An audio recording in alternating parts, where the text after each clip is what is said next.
money market, we have treasury, we have bonds. So it's also pegged on the objective of saving. Is it for a short term? Is it for a long term? Thank you for that. Okay, thank you. Mr. Paul, you moved from being employed in a garage to having your own full-on garage and your own equipment. Why did you, in as much as you wanted to have your own garage, what other reason pushed you to move from being employed in a garage to having your own garage? Thank you. Now, number one, I would say in my employment, I also reached a level where I would not grow further because I would not take over the company. Oh, yeah. I grew from a mechanic to the operations manager. So the operation manager basically was answering to the owner of the garage. So there was no more growth for me. So, and number two, I also, just like any other person, at some point, I told myself after finishing my studies that I want to start my own garage in 3 years. But as you said, the confusion time, you see, you want, the first thing I thought about, I was in a rental and I bought a car. So my dad would ask me, does the owner of that house have a car? That is because I was parking in Mathare North. You know where Mathare North is. So dad would call me and ask me, seriously, does the owner of that house own a car? And you are driving. So that happened to change ilianzia because now I started thinking. I didn't sell it, to be very honest. Sikuiuza, nilikakaa nayo. But hapo ndio penye process ilianzia. So for me, nikaanza kufikiria in terms of now developing myself. And I can tell you, I didn't start in 3 years. It took me around 12 years of employment for me now to take the courage to step out. Because when you're in employment, there's that comfort that at the end of the month, you're able to pay your bills. And now, the risk of going into business is that you are the one who is now in charge. So you are now who dictate what comes in. So that kafia kept coming in. I want to step out. Lakini nasema, one more year, nasonga, one more year. Until nikafika mahali nikaoa. When you get married, again now you start dividing. Hizo zinaanza kugawanika sasa. And truth be told, hiyo ika delay the process kidogo. And when I was just thinking about stepping out, again I had another hurdle. My wife akaniambia, my friend, mimi siwezi kaa kwa nyumba inakaa hivi na unaniambia una resign. Maliza nyumba, resign. The minute I roofed that house, akaniambia resign kesho. Akaniambia now we are good, now you can resign. So my journey into business ilikuwa inadelaywa na zile vitu za kawaida tu kwa life. Mimi mwenyewe nilianza on a bad note, I went into, nilinunua gari kwanza badala ya kufikiria in terms of investment, because already I was in the 3rd year when I was buying the car. So maybe that car ningechukua hiyo pesa na nianze garage, but nikaona gari ni mzuri. As you said, sasa hiyo tuko damu ni moto, unaambiwa kuna kambuzi kako Ole Polos, unaweka tu mafuta, unaenda unakaa mpaka late. So it can delay in that process. So my idea of starting the business is because I wanted some independence. And then I had surrounded myself with a lot of people who are doing business, starting from my own parents. When I finished high school, before now you go to college, there's that period you wait. You finish in November of the previous year. Na college call-ups ilikuwa zinakuja, the earliest was in August. Hata kama ilikuwa diploma, ilikuwa inakuja August. So a whole 8-9 months uko pale. So my dad akanipatia some money na nikaanza biashara the same na ile mama alikuwa anafanya. So nilikuwa napata support. So by the time I was going to college, already nilikuwa nimeanza biashara. So I knew it was something viable. So when I was in college also, I had I was not boarding. Nilikuwa nakaa kwa mtaa. So nikiwa mtaani nilikuwa na kaduka. Nilikuwa nauzaga jioni, nauza maswiti, nini, mkate za asubuhi na I had a small shop. So nilikuwa nalala hapo, lakini jioni nafika mapema naleta vitu nauza kidogo mpaka around 10, alafu na doze. So biashara ilikuwa kwa mwili. So wakati nilipata employment ndio nilidelay kwa sababu pesa tulikuja ikakuwa nikasikia niko comfortable kidogo, so nikadelay for another 12 years. So mine was just passion. And I would encourage anybody who wants to start business, just as the speakers have said, sometimes it is not the skill that pays, it is the passion. Because if you go into business go and get money, make money, you will not make the money. But if you go there to serve a purpose, to solve a problem, to be satisfied about what you do, unaona problem unaifanya so that it is you who gets the satisfaction first before the client, you will get more money, and the niche will come, itakuja tu kwa sababu ya what you are doing, because wewe mwenyewe unaipenda. It hurts you kuona product imetoka na haijakufurahisha. Lakini if you go into business to make money, I'm telling you, you might get money, because hata watu wanauza drugs wanapata pesa, wenye wanauza hizi drugs za hospitali, lakini hizi zingine they get money, but they don't do it for passion, they do it for money. So because they are not interested in what happens to the people who take the drugs. But for me, I would say, once you have your skill, apply passion. If you're doing something that you're not passionate about, I'm telling you, struggle is real. The struggle is real. Usi struggle na kitu yenye upendi, achana nayo. Because if you continue struggling na kitu unasukuma tu kwa sababu unaona Paul akona garage na sahi anaweza afford 1 2 3 things, pia mimi nataka kuingia hapo. Ukiingia hapo na mind ya pesa, you will not go far. Ingia hapo ukiwa na mind kwamba this is what I love, and the difference I'll make here, the difference I'll make here will make somebody's smile. That is the time you pay, because passion pays more than skill. Thank you. Thank you. Let's appreciate our speakers after that. Nandio msilale, I would like to invite you guys to ask them questions if you have questions. I can see a hand at the back. Yes?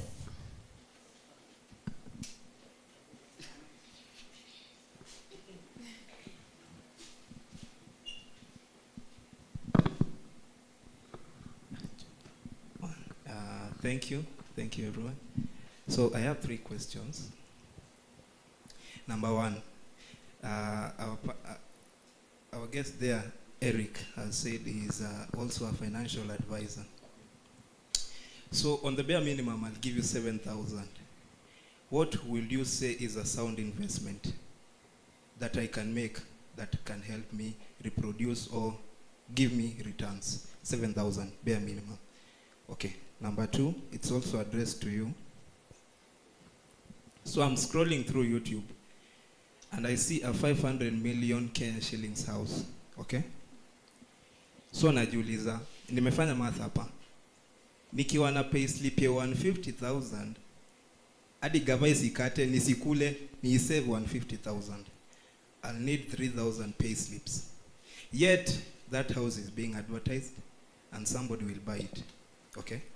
So 500 million in a cap do mob, but you can scale it to your pay slip. What am I not doing right not to afford that? Okay, it might not be 500 million, but what am I not doing right to not have the money to want that product or service or whatever? Okay? Okay, and then number 3, it's addressed to the CEO, Globetrack. So with Gen Z, I'm a Gen Z. So I often find myself with a lot of ideas, a lot. So how do you actually say, out of all my ideas, okay, and this question ties with how many ideas is too much, or how many side hustles is too much side hustles? So you'll tie that with, of all the ideas you want, which one do you want? Which one, as you advise me, maybe you're an advisor, which one will you advise me? If I gave you 6 ideas, how would you weigh what I should actualize? Yeah, because unaweza kuta after nimeraise idea ingine mzuri imetokea, tena nataka kuanza hii idea ingine, tena ingine na ingine. Okay, and the other thing is we have said that not everyone can be employers, and not everyone to be to be employees. So how would you advise us in this time and age? You said you do media and information. How would you advise us to take our knowledge and expertise to the media and maybe to the information and communication space as a side hustle? Thank you. I think we can start with Eric and then we'll move to Esther. Thank you. Remind me your name. I'm Elvis Minor. Thank you very much. Your first question, you are asking if you have 7,000, how will you make a difference with the 7,000, isn't it? First thing you need to understand, my brother, before you invest, you need to understand what's the objective of investing. Number two, what is the return on investment? And number three, what's the period of investment?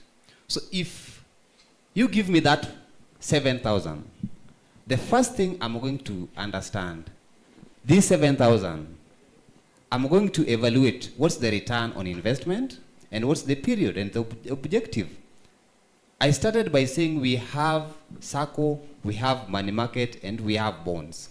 So remember, money market is where you park that money as you plan to invest and also get a return. So if you have 7,000, we have top 10 money markets, where money markets give you a proceeds on a daily basis. So let me just give an example.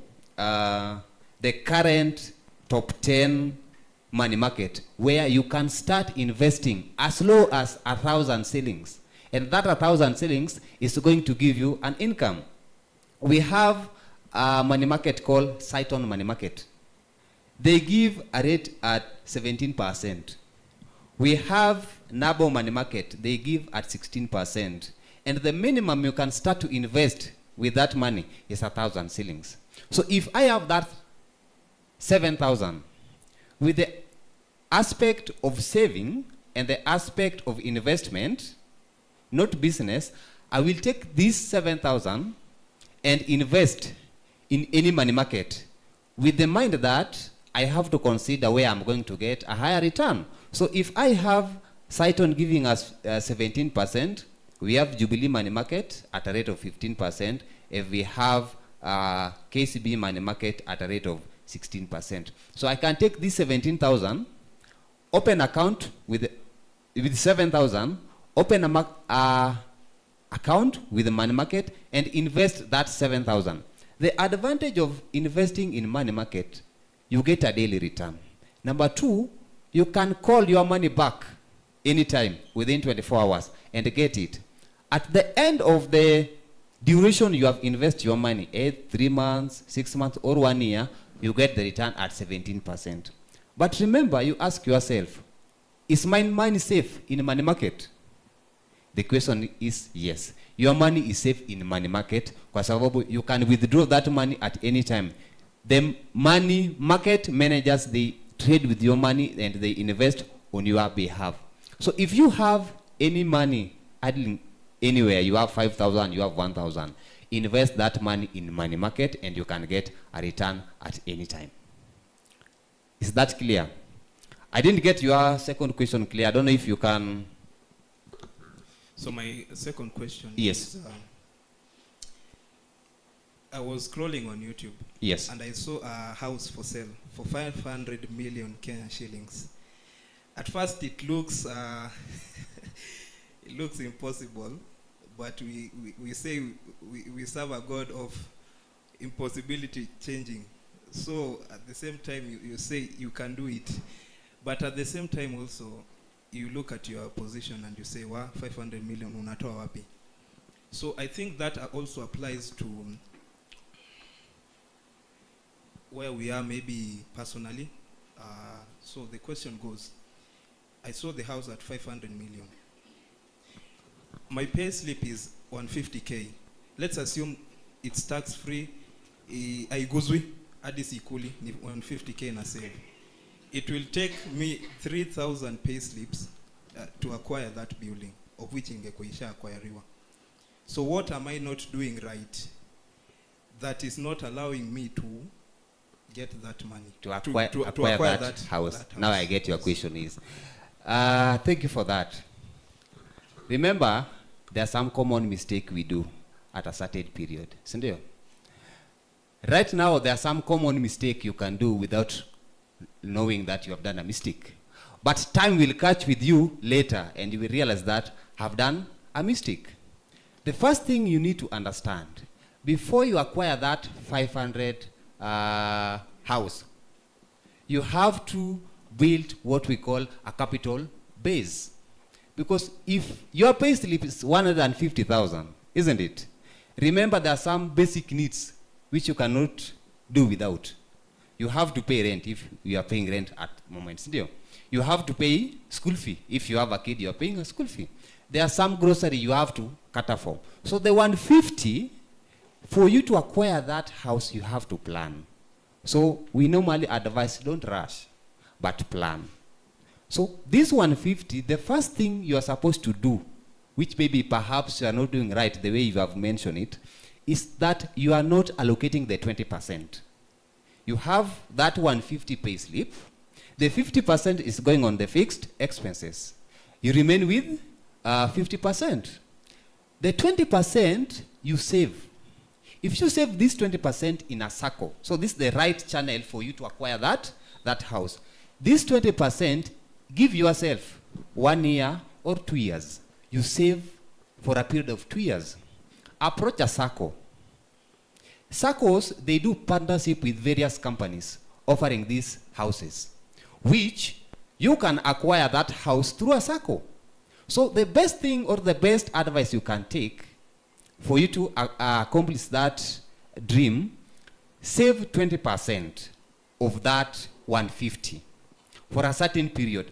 Then approach a circle to buy for you that house, and you are going to pay that loan through the circle. So you will realize that the circle will give you that 500,000, and they will give you a repayment plan.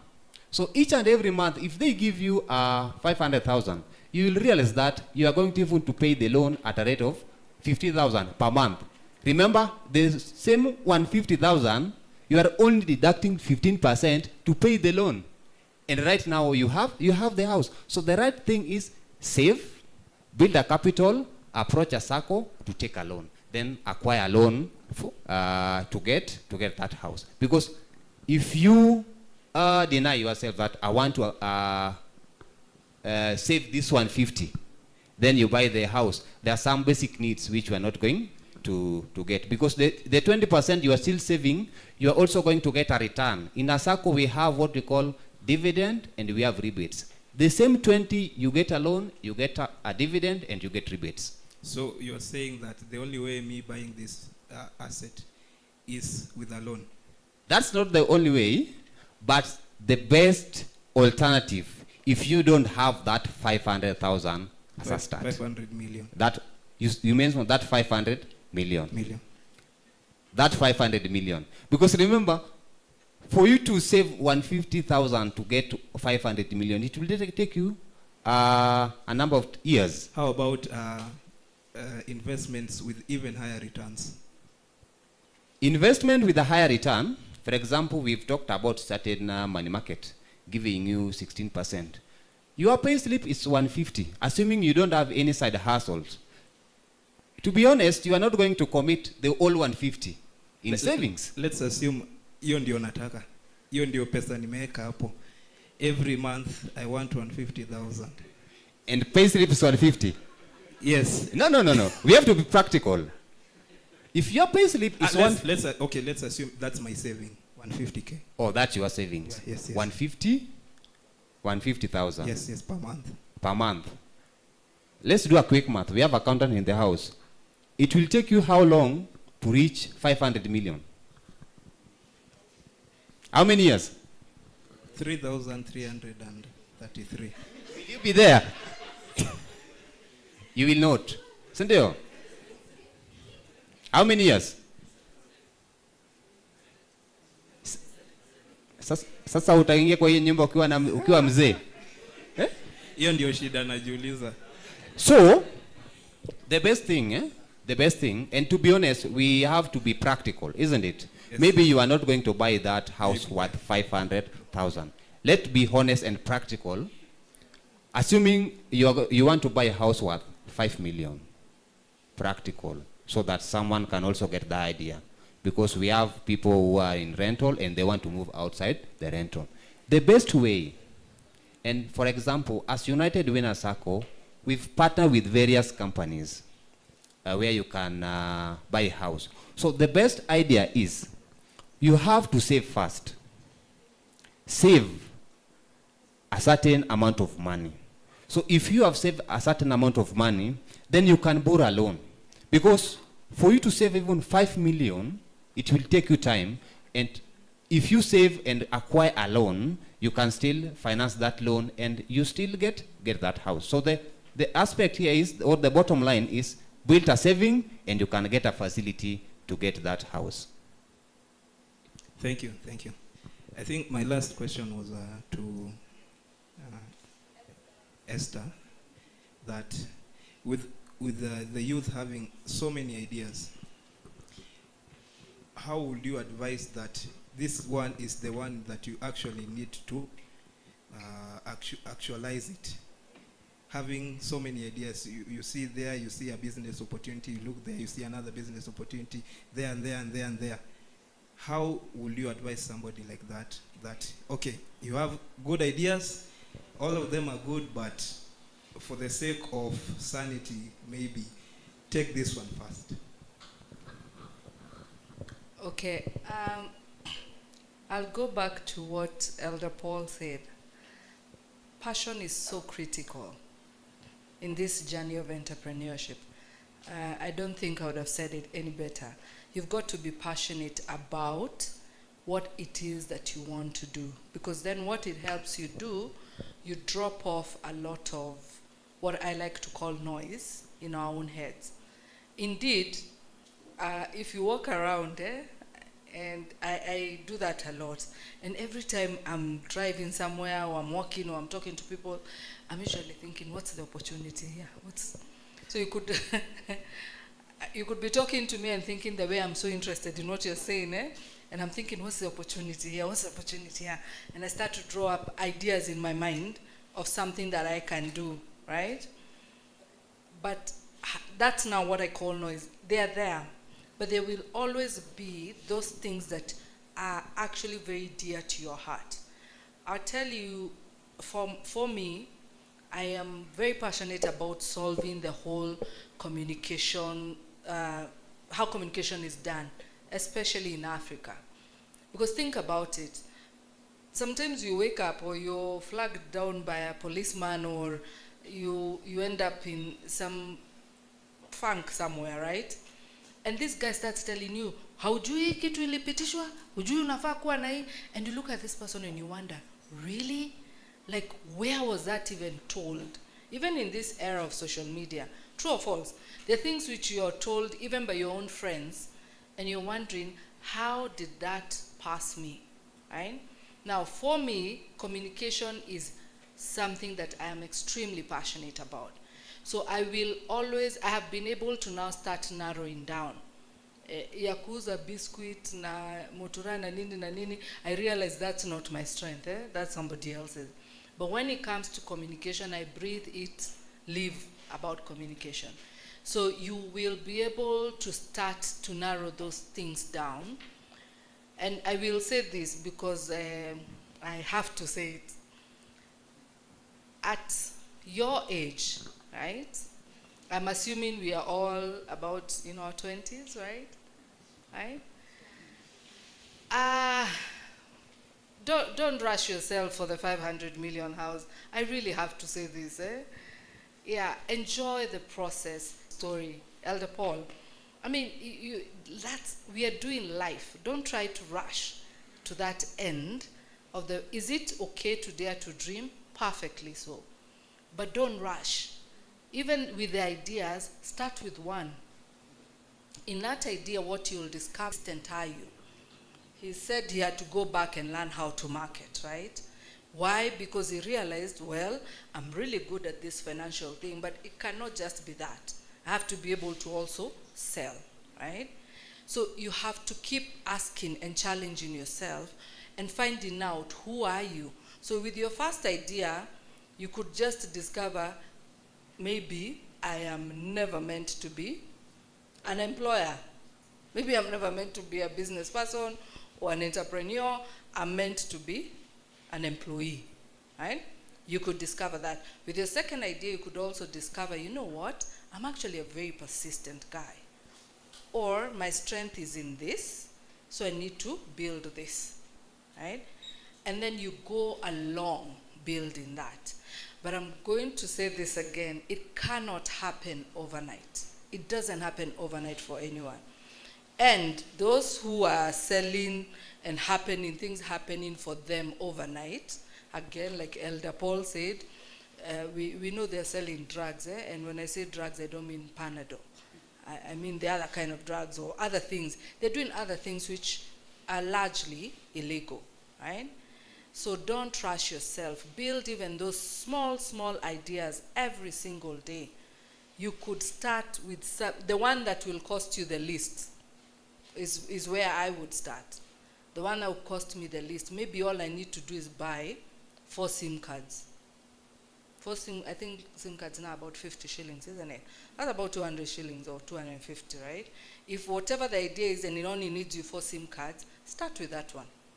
Learn about yourself and learn about yourself in the business space or in the entrepreneurial space, right? Then build on that. Then you realize, I only needed 2. What is that teaching you? You have to be a critical thinker as you build your business.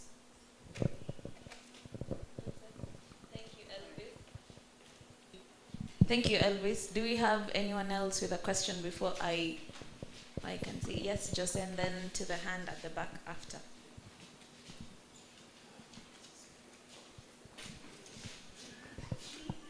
Yes, thank you. Yeah, mine is a very general question. Now we are assuming that you have, you have generalized your, you've identified your passion. Like, for example, I want to start a studio. And now, for me, I'm just a Gen Z, so I don't have any capital sources. I'm not working. I don't qualify for a loan because I don't have a savings. So what would you advise somebody like me? Like, how can I actualize my business idea to put it into practice? That's just a general question. Yeah. Anyone is free to answer. I think I can take that. Okay. Again, I'll go back to the whole idea of why is it, what is it that you want to do, and why is it that you want to do that? Because that is what counts when it comes to making any income. Because many a times we look at ourselves and think we do not have resources. Because amongst all the things that you require for you to succeed in a career or even in a profession, the last thing is money.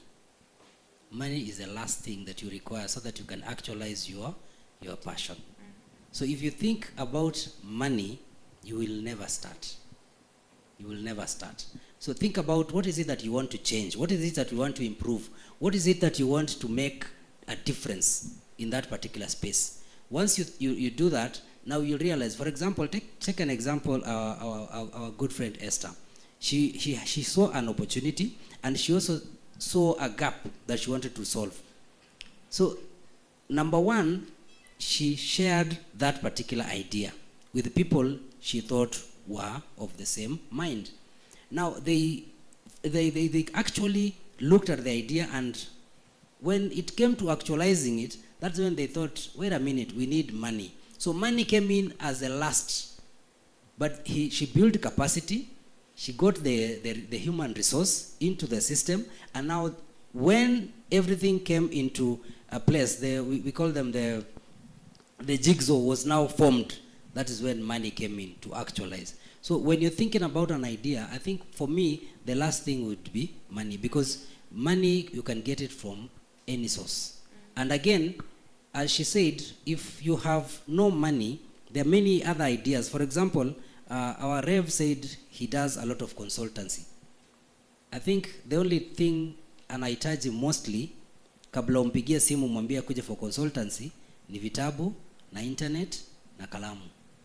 Atakaa chini, ata research, and then you come. Yeye hatahitaji pesa, maybe ni wewe utamtumia. By the way, consultants kama yeye unamtumia kwanza upfront deposit ndiye akuje. So money was not in the question until you made the phone call kusema I need your services, I need you to consult.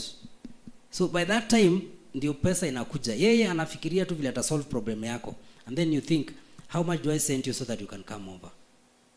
I have a friend, and she's also a cousin. I go into the space ya coaching, yeah, life coach.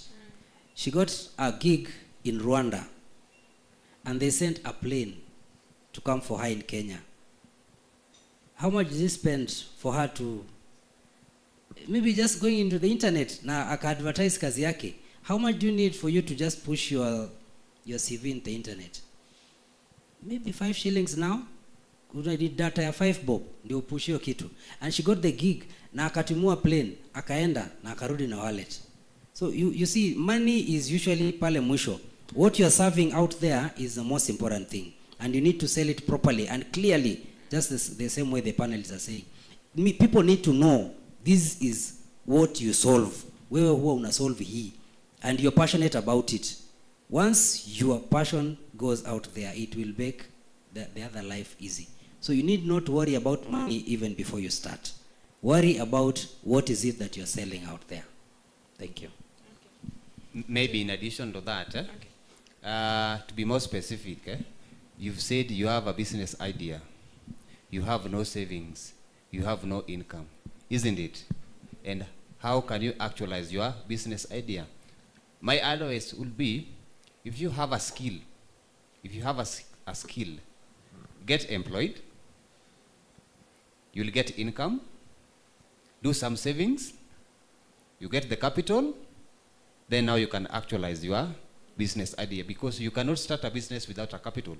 So you have to get capital first. Yes. Thank you. Esther, you want to add something? Yeah. Okay. Very quickly, I have a friend of mine who runs a fantastic business in video and photography. And they had, so just what the fellow panelists are saying is, and they were able to thrive on their skill. So you see, you have the skill, you have the know-how. The skill is just, it's know-how. You know how to do whatever it is you want to solve. So fantastic guys. And one of the leading banks in Africa was looking for they advertised and they wanted services in that field. And you know what they did? They put in a bid, like they've said, cost maybe what? Maybe 10, 15,000 to print and pull together whatever documents that were needed. And they put in their bid. And when they put in their bid, they were shortlisted and they came in the last 3. And now the last 3 were being determined, of course, pricing, and then the bank needed to come and see where do you operate from, so that you're not just a briefcase. And they didn't have nothing. It was just them, a husband and a wife, and a room, right? Literally their house was here and they had a room here, okay? And do you know what they did? They pushed everything of their household into one space, into a room, then borrowed seats and desks and set up. And then they were ready to begin, right? So by the time the bank officials were coming to inspect, the place was set up, okay? Another one did almost a similar thing, but they went quickly to their SACCO and borrowed and said, you know what, please just give us 200,000, we need to buy seats and tables and everything. And for some reason, the SACCO gave them the money and they went and they shopped for the seats and they came and they set up. And when inspection was done, they were ready to go. So you just have to have the passion, because remember, it is out of passion that they actually even dared to go and pitch for these assignments. Yeah. Okay. Thank you. To the hand at the back.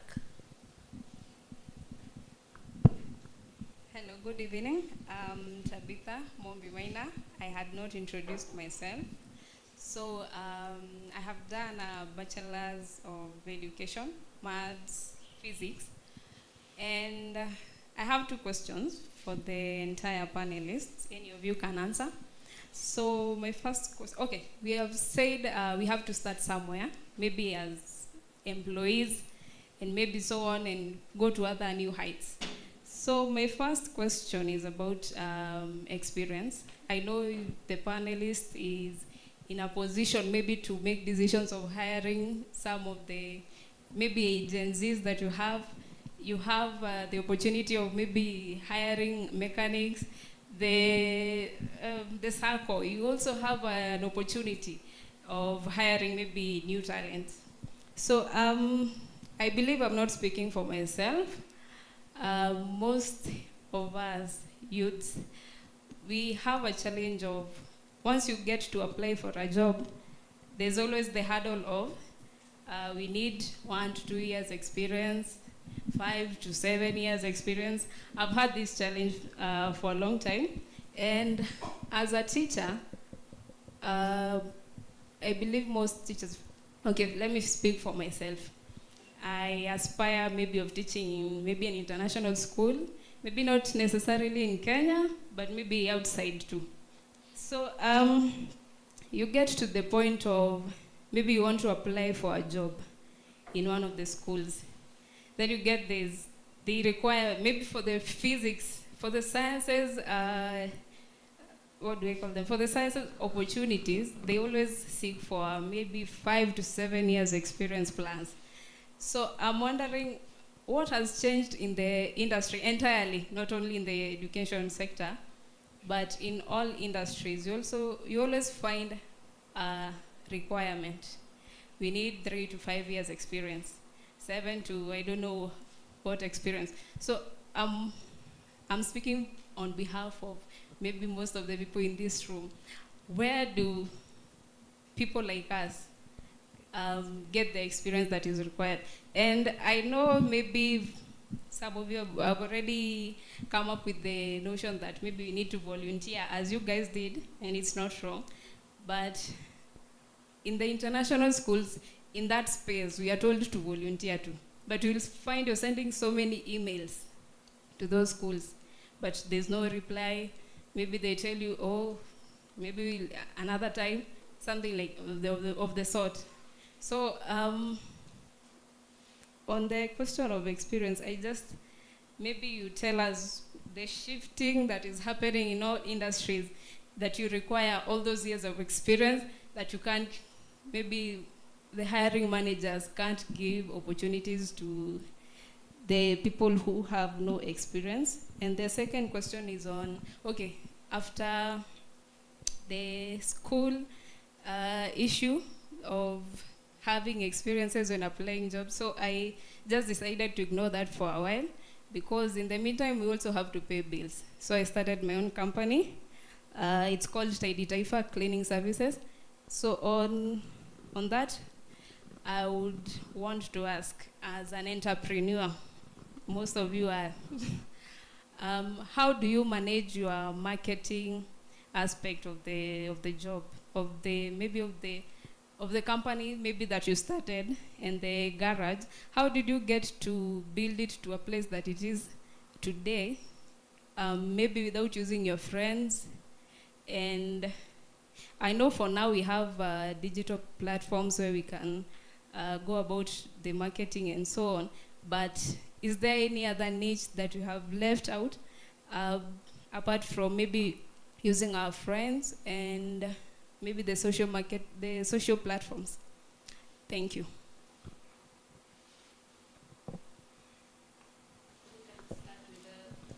Question on experience, job experience.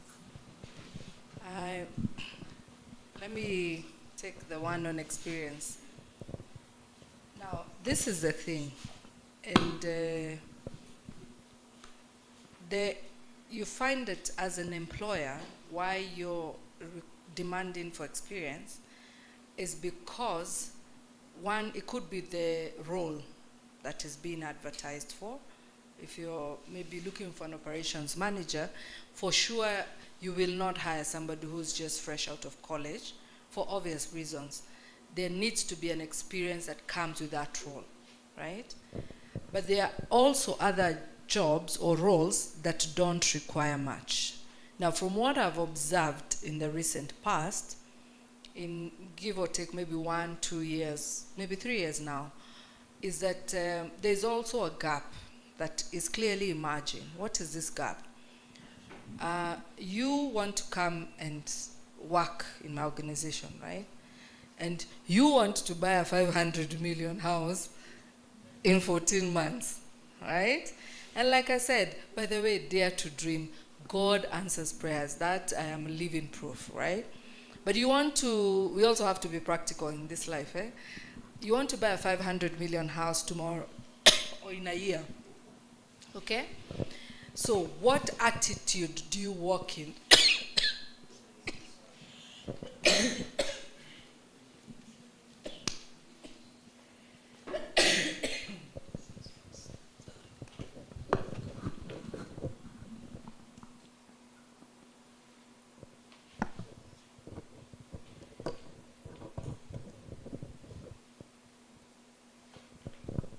Thank you. So, wow. Maybe I should take water. Let me answer the part for marketing. You are asking of how can you penetrate in terms of marketing your product, isn't it?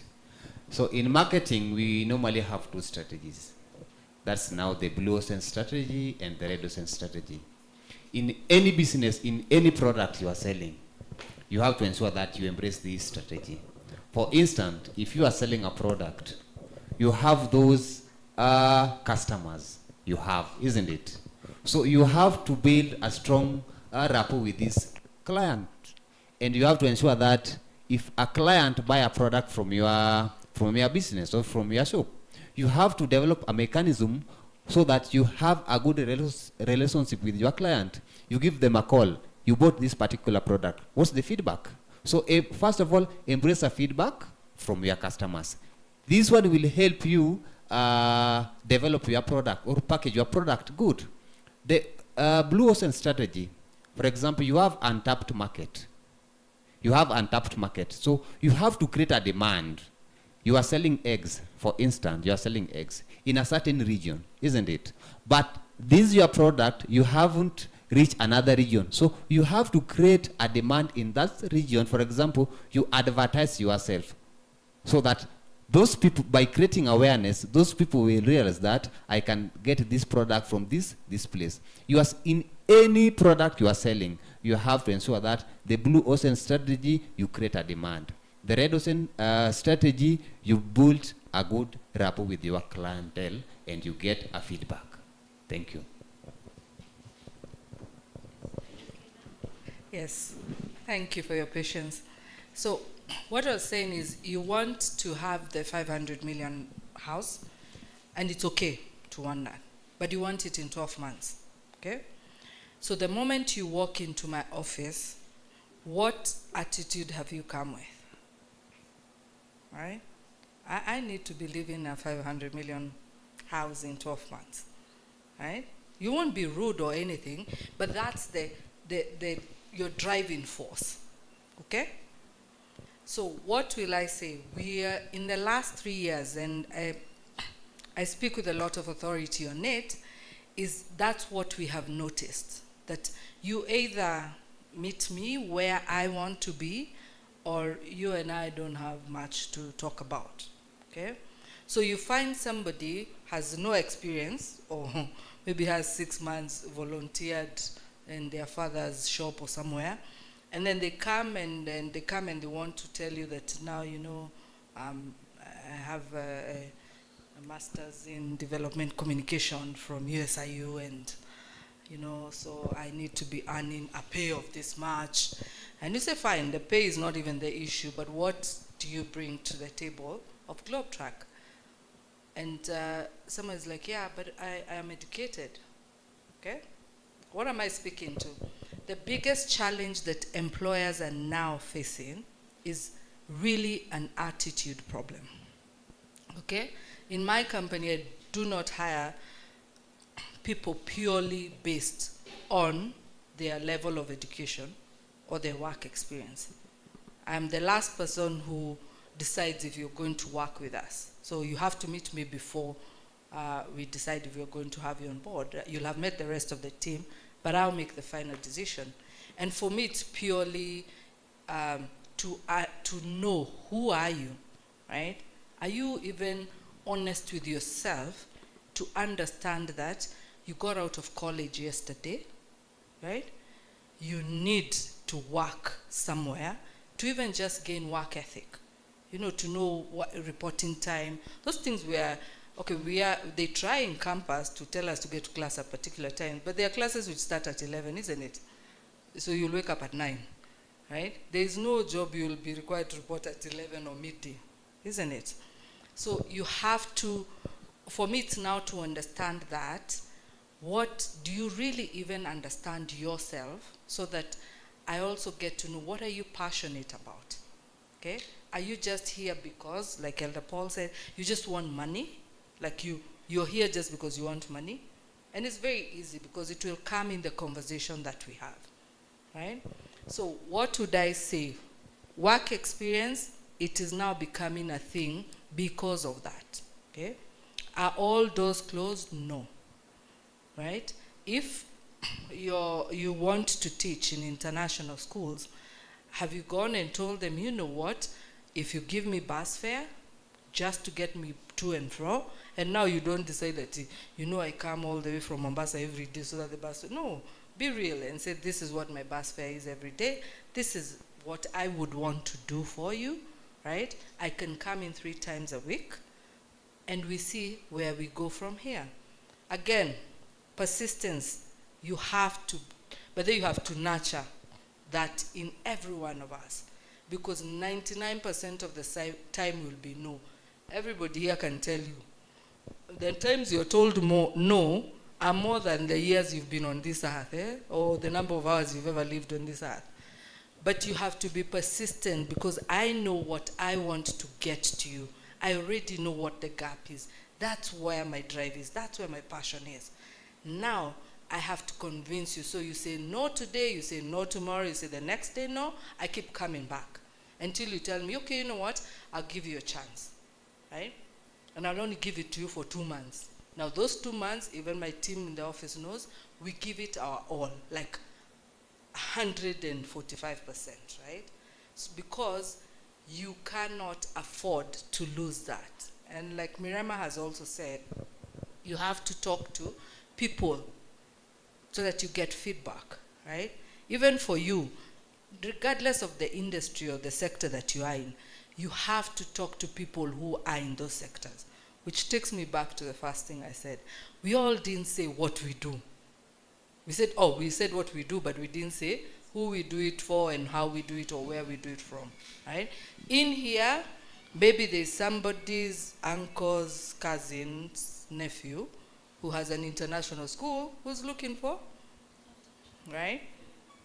But we didn't know that about you. I know I'm looking for somebody in UI UX, so I'm targeting that guy once I'm done with this meeting, because he said what he does and he said he's out of campus. So I'll give him an opportunity. But now imagine if I give him an opportunity and then he comes and tells me, I'm driving a Ferrari in the next 2 years. Boy, I'll go to school and learn UI UX tomorrow and do it for myself, right? So we have to talk about ourselves and what we do, because that is where the experience is, that's where the opportunities are to get those things that we are looking for. I think that's important. You said persistence, and then I remembered there's this exam I was doing, it's called audience analysis. And then the lecturer had said that it was a cut. The lecturer said it was going to be about theories, because in that unit we learn more on theories. And then so we read on the theories, we understood the theories, and then when the cut came, the first question is an analogy question about the rabbit. You remember that story? The rabbit goes to this shop, and then anauliza kama, is there a car anauliza the shopkeeper, uko na carrot, and then the shopkeeper says no, and then the next day again the rabbit comes in to the shop and asks again, do you have a carrot? And then the shopkeeper anamwambia no, and then the third day the rabbit asks for the same thing, and then the shopkeeper says, I don't have carrots. If you come back again, I will take a nail and I will hammer, nitakuhammer nayo. So that is the question that came in exam. And then the rabbit came again the fourth day and asked, do you have nails? And so the shopkeeper was expecting the rabbit to ask, do you have carrots? But the rabbit asked, do you have nails? And then the shopkeeper said, no, I don't have nails. Do you have a hammer? And then the shopkeeper said, no. So the rabbit asked again, the last question was, do you have carrots? And then, so this question was asking about persistence when it comes to communication with the audience and the media, just audience analysis. So it reminded me of that, and I thought I'd share it. So take note, persistence is key. I know we are in a generation where we want fast things, we want fast money, we want things done immediately. It's easy to be a celebrity, but it's not easy to have your business grounded and to have just a stable financial life. But it's upon you to be persistent on what you want, on the ideas you want to promote, and just what you want in life and what gap you want to fill in this life. So be persistent. I wanted you to take note of that. So remember the story of rabbit, and remember to be persistent in everything that you do. I can see that time is moving, and I had not exhausted my questions, and I don't think you guys also had exhausted your questions. So I can allow 1 or 2 people to ask questions. And I'm seeing hands. Okay, we can start here and then there and then to the back. Hi, I'm Michelle. I have a question. It's about the way mmesema about people like are home wenye washamaliza shule. So I have this friend of mine doing trading, and the parents are like, this thing you will be conned. You will all your savings will be wasted. How can you advise that person? That just trade, like a whole passionate son. Can you advise someone As a parent? We can start with Elder Paul, because we know you're a parent. I think number one, the passion needs to be supported. The passion, because once you're passionate about something, they might have seen somebody else benefit from that particular passion.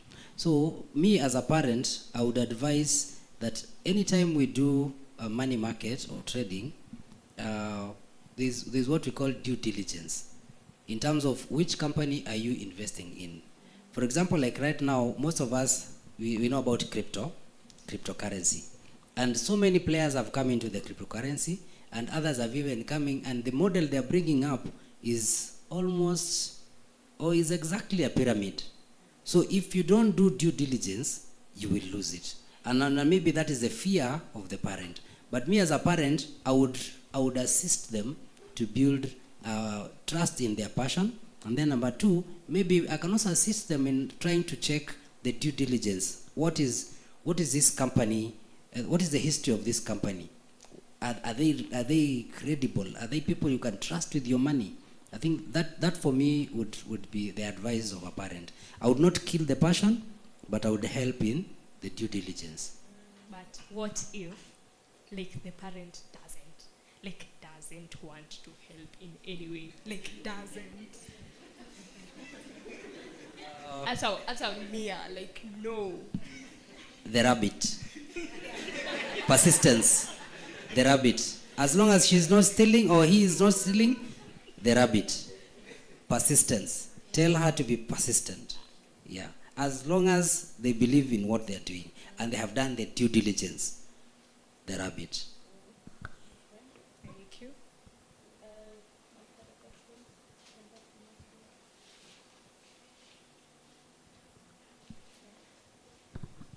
So hello, my name is Michael Onjiru. I'm in software development. My question is, when you're dealing with non-physical solution, yeah? How do you do your product research and market research to know that this solution or this gap that this solution that I'm passionate about, or that I can work, because if you're building a solution, you can work it for months. How do I evaluate it to know that yes, it's a solution that is needed, but does it have monetary value, or can I earn from it when the whole product is done? Can I earn from it? And okay, and also, how do you reach out to the people in that sector with a new solution? Yeah.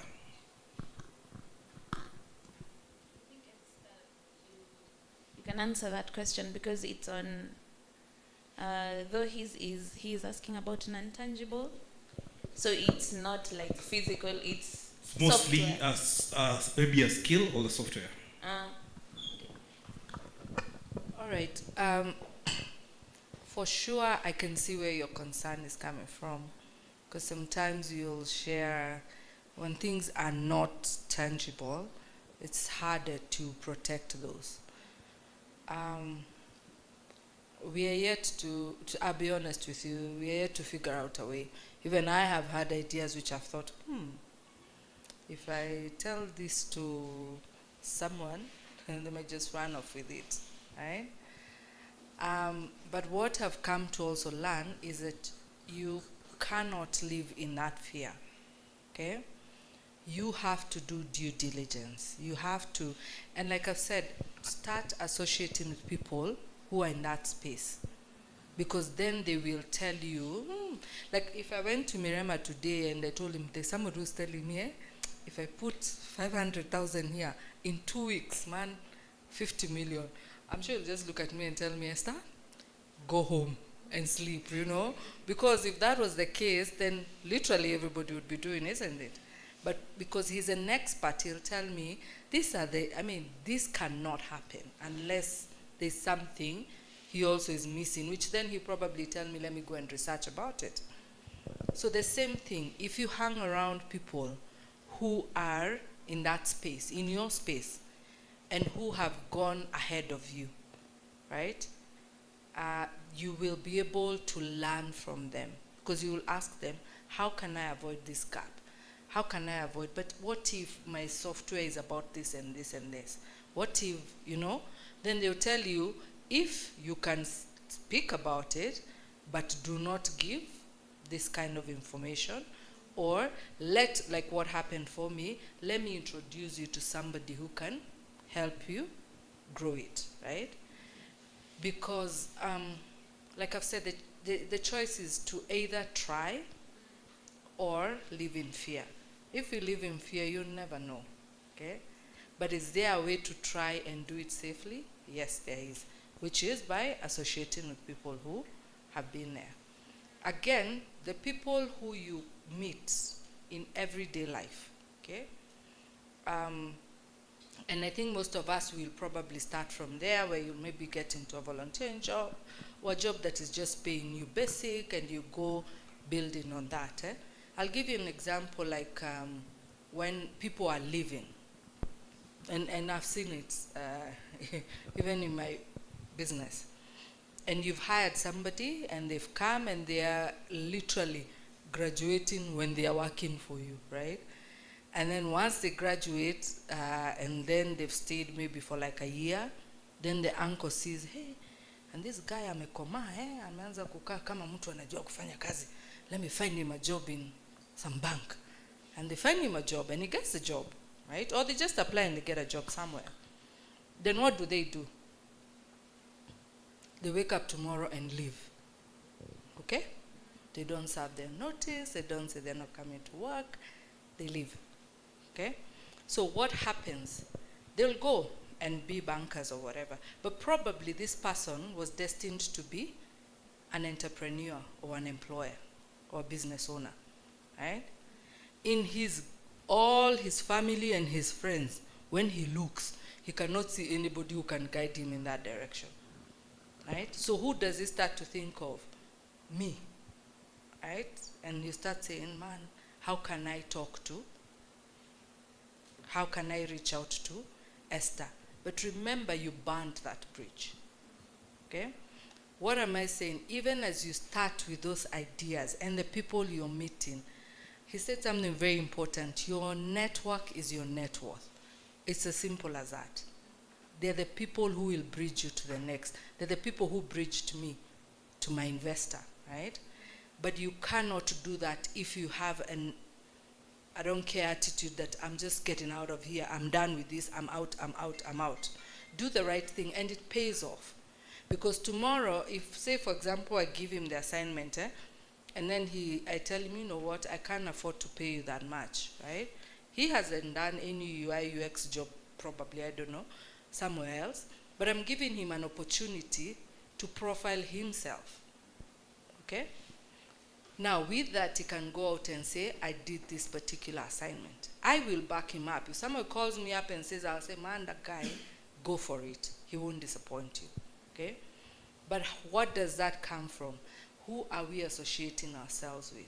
It has to be the people from our industry, and it has to be the people who have gone before us. Business owners, friends, brethren, I mean, you name it.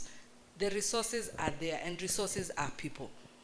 Pesa and assets and what have you, that comes secondary. Resources are people. So hang around people who can help you navigate that. Maybe I can chip in to the same question. Most of the things that you sell that are not tangible, you will need to be very good at them, very good, so that you're able to sell yourself properly. Now, the best way to know whether you are in the right space also, in this particular age, if you look at your internet, there's a lot of research papers that are done, there are a lot of statistics that are there. They'll be able to guide you in which direction to go and serve your purpose. But you will not just sit there and wait for it to just develop itself. You need to push yourself to be perfect and to be the best in what you do. That way it will be easy for you to sell the soft skills, because people will look at what she says, what is it that you bring on the table? How different is it? You don't need a lot of experience, you just need to put yourself pale mbele. Mtu anaangalia anaona, I think he knows what he's saying. That way, you're right. Sometimes back we were being told when you go into an interview panel, you might as well research about the company that you're going to work for. So by the time you're being interviewed, you already know which space I'm going to fill, or rather which gap I'm going to fill. I'm going to bridge this gap because they don't have A, B, C, D. So if somebody comes and asks you that particular question, why Keith and Autocare? And then you tell them, because I have this skill that can serve you bridge this gap of maybe marketing, of maybe technology, of maybe, staffing. That way it's easy for you to sell your soft skills. Thank you. True. Just because I can see the time is too much gone, can I see the hands that were up? Is it 2? It's 2. 3. Before Plus you too. Before I give the mic away, I want to add on to, not add, question something she had said. You've come up with an idea and you've found a couple of people who are interested in, let's say, helping you expound the idea. Okay, I'll reference a TV show, which might seem unorthodox, The Big Bang Theory, where the characters came up with an idea. They were tasked with the government to do something. Then they came up with an idea on how to do it in a better way, but the government took it away from them and made it theirs. So you've come up with an idea, and you've gone forward to someone, and since you're the one who needs their help, they don't need your help, you're the one who needs their help. All you have is the idea. So, and since you came up with your own business, are there any cues that you might spot or see that can show you, I mtu ananicheza, and it will come back to bite me. It will come back to bite me in the back after a while. Yeah. Do you need copyright? I think also to add on, is it that you need, like, or formally, do you need copyright lawyers? Or how do you go? You know, it's like it's a startup, you don't have the money. Sometimes you might not have the money to hire a copyright lawyer. So how will you go about it? Okay, when it comes to protecting your ideas, now let's give credit where it's due, because I think the government is really trying to hasten these processes, right? So you would need to, one, maybe copyright your idea. It might take a little bit long. It takes quite long. But I'm also not a believer of being afraid of what might happen, because it might not happen, right? Sometimes you do know there are people who are still getting conned today, or who are still joining pyramid schemes. As in, when you sit up and think about it, I'm sure you're like, Manze, you can't even, uko unaona, as in, uko unaona unakoniwa, you know. But it happens. There are people who show up and they have the sweetest tongues and they'll get our ideas from us. Okay? I've fallen victim, by the way. And especially with the government. I went and I gave them a fantastic idea and they told me, in fact, we're going to roll out this. In fact, the president will be there. You name it, I had it. And it was supposed to happen in 4 days, and 4 days later, I am in the business of media monitoring, and I'm flipping through the channels, and I'm like, that looks a bit familiar. And I am seeing the exact same thing that I presented being rolled out. Sometimes it hurts a lot, but sometimes you can pat yourself on the back and say, I'm that good. They had to steal my idea, and you move on to the next. The thing about business is you have to learn to quickly bounce back. Like, you have to bounce back very quickly, because those cannot be avoided 100%. I'm being honest. It can't be avoided 100%. If you can't afford to go the whole copyright way, sometimes you've got to take the risk and just say, let me try. What's the worst that can happen is actually they take the idea and actualize it, right? But I am not a believer that you're supposed to hold yourself back because of the what-ifs. No. You go out there, if you meet somebody and your gut is telling you, Elder is a legit man, you try it.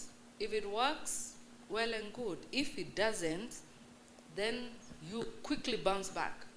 As most, I'm sure we know Beyonce, she says she gives herself 24 hours to bounce back from a failure or a negative feeling or emotion. Just 24. 24, she can wallow in her pain and what have you. But after that, she's very clear. I'm moving on to the next. Why? Because this is life we are doing, and those things are going to happen. Now, if you get caught up too long in that space, then you will lose yourself.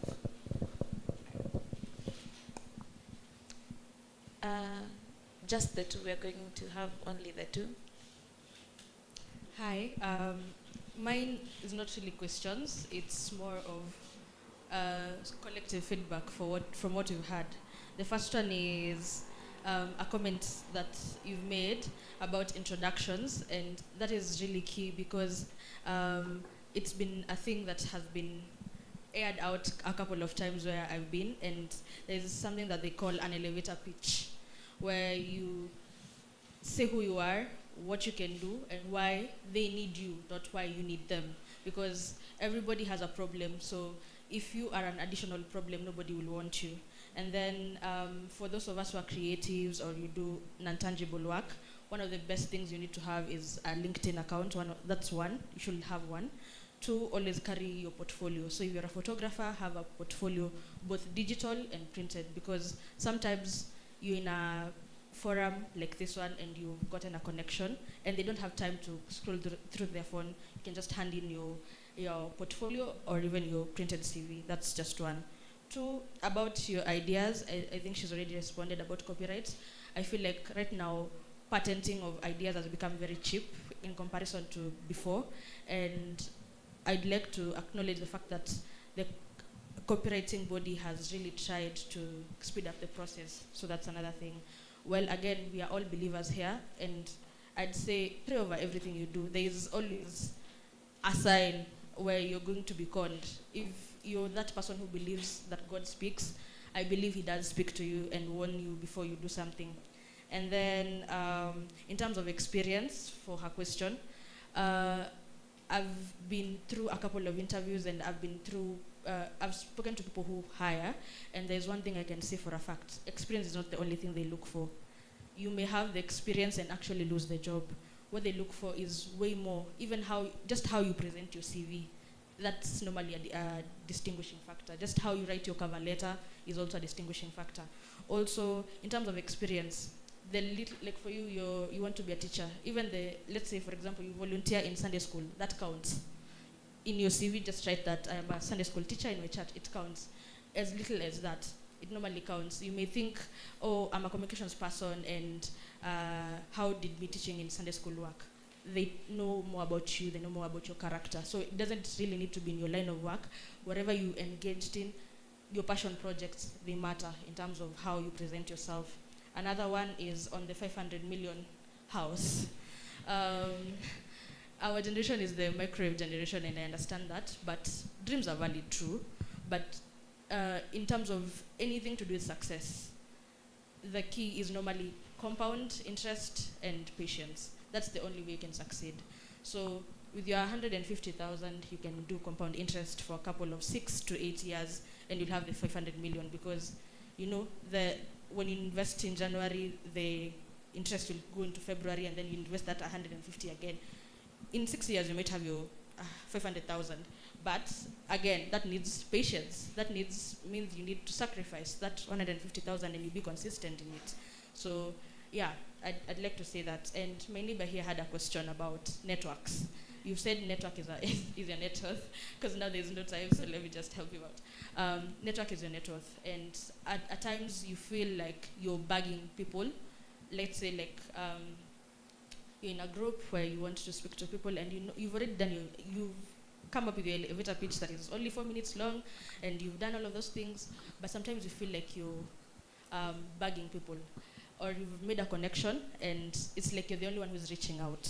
So his question was, how do you keep your connection still valid, and how do you basically connect?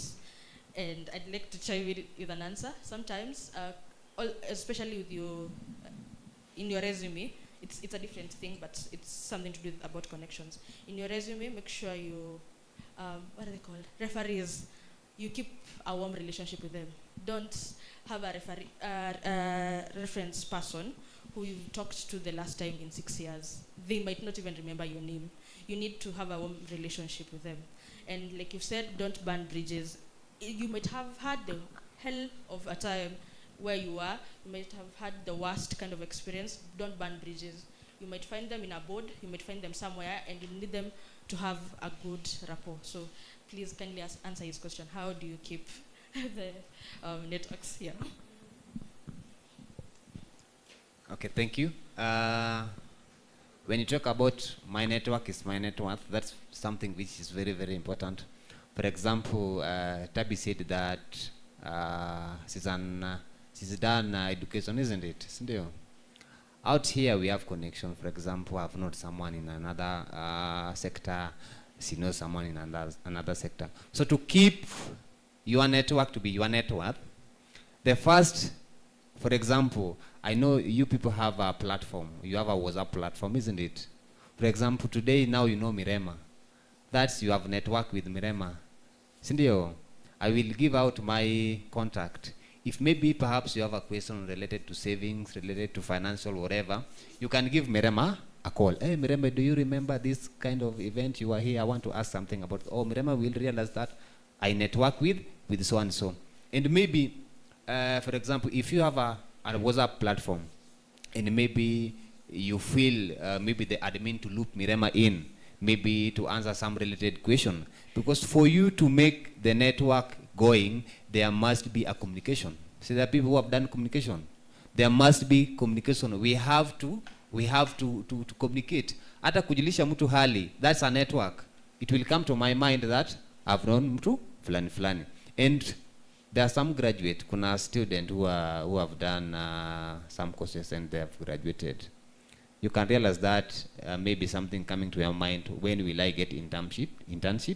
Where will I start getting the experience? The one Tabitha was asking. If you have the contact of Mirema, you have the contact of Esther. Just asking, because for you to enter the door, you have to knock. Sindio? Just ask, Mirema, I have a friend here. He has done this and this. Can you assist? Can you assist? So we maintain our network by communication and having a platform where we can engage. Thank you.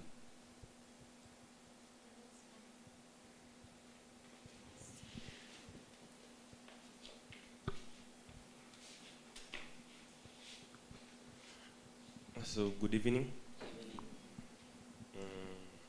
First, I beg to differ with her. She said that for a 500 million house, you need to compound 150,000 for 6 years. Personally, I think for the 500M house, that option is not viable at all.